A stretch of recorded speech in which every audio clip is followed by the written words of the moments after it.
Well, we've got another pattern this week where one storm after another hits each of the coasts and everywhere in between. Nor'easter developing for the Northeast. They're going to see some heavy snow winter storm warnings and watches out there, along with some coastal flooding and some high winds. Kind of a classic nor'easter setting up. This is starting to come together on the northern end. This is what's left of what came through the Midwest over the weekend. Dumped a lot of snow, especially in northern Minnesota and parts of the UP of Michigan, northern Wisconsin, merging with this southern end of the system that's really going to bring in the moisture. And then, as is typical with these nor'easters, it will really wind up here along the mid-Atlantic and then slam into the Northeast with some high winds, lots of heavy rain closer to the coastal areas, and then it's heavy snow further inland.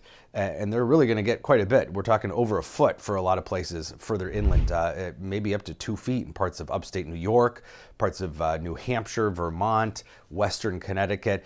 The question will be, how much snow can we get in New York and Boston, which of course are near the coast, and it's harder to get that snow to accumulate, especially this time of the year. But it does look like some is possible, especially in Boston. But the other thing that they're going to be dealing with is the high winds wrapping around this nor'easter, and that combined with a high tide is going to create the problems of some potential coastal flooding. So this is a look at forecast wind gusts, obviously highest offshore, but even onshore we're talking 50, 60, even some 70-mile-an-hour wind gusts, especially along Cape Cod and some of these areas that just really stick out, vulnerable into the Atlantic. And again, that combined with the high tides, we're talking about pretty much all of Long Island and parts of Connecticut, the coastal areas under a coastal flood warning or watch because of that potential for all of that coming together to create some flooding there. So that's in the Northeast. But they can expect another storm probably later in the week because we're in this similar pattern. This is the jet stream. Look how it's lined up perfectly from the coast through the U.S. out into the tropical Pacific. And so that means one storm after another hits California, which is already drenched. But then those emerge as other storm systems across the central U.S. and then hitting the Northeast. So this is the past 72 hours. You can see the storms that eventually started in California on Friday, hit the Midwest over the weekend, and now becoming that nor'easter on the East Coast. And we've got a similar setup, another storm headed towards California.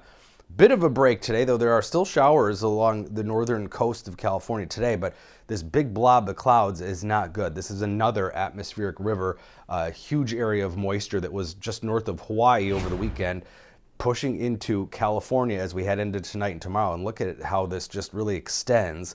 This is looking specifically at the middle layers of the atmosphere, the water vapor. So there's a lot of moisture back through the Pacific. There's the Hawaiian Islands, and this is poised just like a garden hose spraying the West Coast again. So we've got flood watches and warnings through California, in addition to high wind there too. So flooding and wind on each coast basically, and winter storm warnings, of course, in the higher elevations in the mountains of California. There's more snow measured in feet.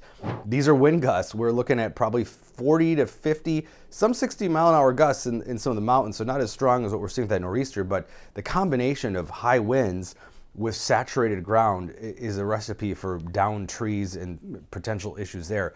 And we're looking at another few inches of rain along coastal areas of California.